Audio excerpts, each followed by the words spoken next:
বাংলাদেশ যখন পাকিস্তানকে white wash করলো, মানে পাকিস্তানের পরাজয়টা নিশ্চিত হয়ে গেল, তারপর একটা উদযাপন হয়েছে। সেই উদযাপনের মধ্যমণি ছিলেন কোচ মোহাম্মদ সালাউদ্দিন। আমরা সবাই দেখেছি যে ছবিটা ভাইরাল হয়েছে অথবা অনেক আলোচনা হয়েছে সেই ছবি নিয়ে অথবা ওই ভিডিও নিয়ে।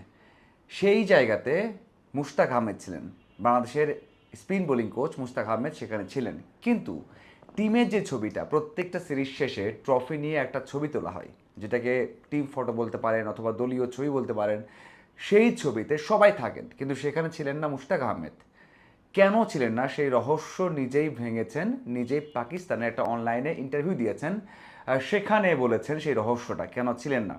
সেখানে জিজ্ঞাসা করা হয়েছিল যে আপনি কোনোভাবে কোনো কারণে মন খারাপ করেছেন কি না।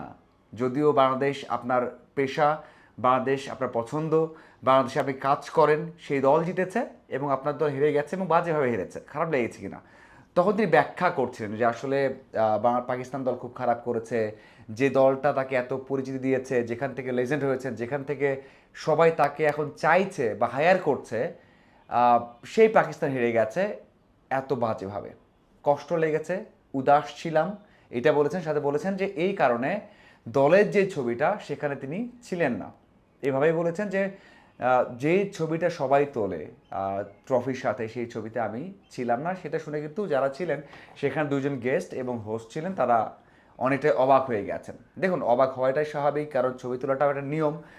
একটা ট্রফি নিয়ে বা একটা সফল একটা সিরিজ শেষে সবাই এমন একটা ছবি তুলে রাখে, যেটা পরে আপনার বিসিবিতে অথবা আর্কাইভে থাকে।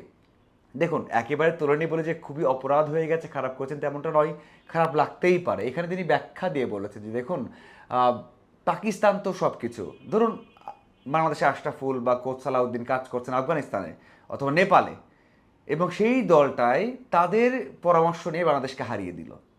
হ্যাঁ, খুশি হবেন যে তার সেই টেকনিক কাজে লেগেছে, ভালো করেছে দল, কিন্তু নিজের দেশটা হেরে গেছে, সেই কষ্ট লাগবে। সেই কষ্টের কথা জানিয়েছেন যে আমার দল ভালো করেছে, বাংলাদেশ ভালো করেছে, বাংলাদেশ তার যে পরিকল্পনা, তার যেই টেকনিক, তার যেই শিক্ষা কাজে লাগিয়েছে, খুবই ভালো লাগে। কিন্তু অন্যদিকে পাকিস্তান হেরে গেছে, এই জন্য খারাপ লাগে।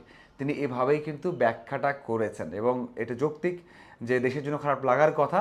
তবে তিনি খুশি হয়েছেন যে বাংলাদেশের তাইজুল অথবা মিরাজ তারা ভালো বল করছেন, স্পিন অ্যাটাকটা পরিবর্তন হয়ে যাচ্ছে। দেখুন, ঋষাদকে নিয়ে এক কত কথা হয়, ঋষাদের যে আজকের অবস্থা, সেই জন্য কিন্তু সবচেয়ে বড় ক্রেডিট বা সবচেয়ে বড় কৃতিত্ব কিন্তু এই মুশতাক আহমেদের। এবং বর্তমান সময় স্পিনাররা ভালো করছেন বা পাইপলাইনে যারা ভালো আছেন, তারাও কিন্তু তার সাথেই কাজ করেন এবং তারা একটা ফল পাচ্ছে, বা বাংলাদেশের স্পিনার একটা ফল পাচ্ছে। এখন আসা যাক, দুটো টেকনিক্যাল বিষয়ে কথা বলেছেন, যে দুই টেকনিক্যাল জায়গাতে পাকিস্তান ভুল করেছে। প্রথমত হচ্ছে তারা মাত্র 4জন বোলার নিয়ে খেলেছে। টেস্ট ক্রিকেটে জিততে হলে 4জন বোলার নিয়ে আপনি পারবেন না।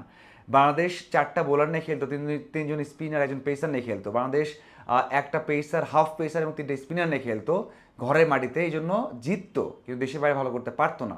এটা অনেক দিনের অভিযোগ এবং এভাবে কখনো টেস্ট ম্যাচ যেতে যায় না। সেই কাজটাই পাকিস্তান করেছে, 4জন বোলার নিয়ে খেলেছে, একজন স্পিনার, 3জন পেসার। দুই টেস্টে সেভাবেই কিন্তু তারা খেলেছে। পার্ট টাইম বোলার দিয়ে আপনি ভালো কিছু আশা করতে পারবেন না। সেটাই বলেছে মুশতাক আহমেদ যে আপনি 600 রান করতে পারেন, আপনি 700 করতে পারেন, কিন্তু আপনি যদি 20টা উইকেট নিতে না পারেন, আপনি ম্যাচ জিতবেন না। তো পাকিস্তান কেন এই কাজটা করলো, রাওয়ালপিন্ডিতে এর আগে যে 2টা ম্যাচ হয়েছে সেখানেও কেন এই কাজটা করলো, বা সেখান থেকে তো শিক্ষা নিতে পারতো, বা ভারত পাকিস্তানেও যেই উইকেটগুলো হয় সেখানে তো একই উইকেট হয়, তো সেখান থেকে তো শিক্ষা নিতে পারতো, কেন নেয়নি? কেন 4জন বোলার নিয়ে খেললো? এখানে খুব দারুণভাবে ব্যাখ্যা করেছেন এবং এটাই যৌক্তিক। আপনি টেস্ট ক্রিকেটে 20টা উইকেট নিতে হবে, তা নিতে না পারলে আপনি কখনোই কিন্তু টেস্ট জিতবেন না। আর একটা বিষয় আছে, 4জন বোলার হলে আপনি কিন্তু কখনোই ওই যে অপোনেন্টের ওপর প্রেশার ক্রিয়েট করতে পারবেন না। যেমন উদাহরণ দিয়েছেন যে বাংলাদেশ 116 রানে 4 উইকেট হারালো ফার্স্ট ইনিংসে, এরপর আপনার বোলাররা টায়ার্ড হয়ে গেছে, এরপর 4জন বোলার আপনি টায়ার্ড করে ফেলেছেন। আপনি 3জন পেসার, তারা তো টানা মানে 30 ওভার বল করবে না, 3জন তার টায়ার্ড হয়ে যাবে, 3-4 ওভারের স্পেল করে টায়ার্ড হয়ে যাবে। আপনি যদি যখন বাংলাদেশ দল 116 করে 6 উইকেট হারালো, ওই সময় নতুন বোলার দিয়ে মানে 5 নম্বর বোলার দিয়ে বল করাতেন, পুরো এনার্জি দিয়ে ফ্রেশ বল করতেন, তাহলে উইকেট পেতেন। সেটাই কিন্তু বলেছেন যে বাংলাদেশ দল 150 মধ্যে অল আউট হতে পারতো অথবা 200 মধ্যে অল আউট হতে পারতো যদি আরেকজন বোলার থাকতো তাদের। খুবই টেকনিক্যালি এই ব্যাখ্যাটা করেছেন। এরপর আরেকটা কথা বলেছেন, সেটা হচ্ছে যে স্পিনাররা মানে দারুণ করেছে বাংলাদেশের। কেউ উইকেট নিয়েছেন, কেউ মোমেন্টাম দিয়েছেন, কেউ আবার ওদের রানটা চেপে ধরেছে, মানে তাজদুর আর মিরাজ। কিন্তু কেন পাকিস্তান একটা বোলার নিয়ে খেললো, একটা স্পিনার নিয়ে খেললো, এটা তার প্রশ্ন। কারণ এশিয়ার কন্ডিশনে আপনি উপর থেকে ঘাস দেখবেন, মানে উপরে ফিটফাট নিজের সদরঘাট থাকবেই। মানে আপনি উপর থেকে যতই ঘাস দেখেন না, কারণ নিচেই তো আপনার সারফেসটা শুকনো হয়ে যায়। মানে এত গরম বা রোদ পরে তাদের সারফেসটা শুকনো হয়ে যায়, সেই কারণে আপনার স্পিনার দরকার দুজন, মাস্ট দরকার। সেটাই বলেছেন যে বাংলাদেশ, পাকিস্তান, ইন্ডিয়া, মানে এই সারফেসগুলোতে তিনজন স্পিনার না নিলেন দুজন নিতেই হবে, কারণ উপরে ঘাস যতই থাকুক, যতই দেখা যাক নিচের লেয়ারটা শুকনো থাকে। এবং সেই ভুলটা কিন্তু পাকিস্তান করেছে, এই দুই কারণে তারা হেরেছে, হোয়াইট ওয়াশ হয়েছে। এবং তিনি বারবার কষ্ট করেছেন যে আসলে পাকিস্তানের এই অবস্থা তিনি দেখতে চান না, বা মানে গুরু ভাই প্রস্তুত ছিলেন না। অবশ্যই তার জন্য হতাশার, বাট তিনি খুশি হয়েছেন যে বাংলাদেশ দল টানা ভালো করছে এবং ভালো একটা মোমেন্টাম পেতে যাচ্ছে, দলটা ভালো একটা ডিরেকশনে যাচ্ছে। আপনাদের কী মনে হয়, মানে মুশতাক আহমেদের এই কমেন্টটা এবং পাকিস্তানকে নিয়ে যে দুইটা টেকনিক্যাল বিশ্লেষণ করেছেন, সেটা কেমন লেগেছে বা যৌক্তিক কিনা অবশ্যই জানাবেন।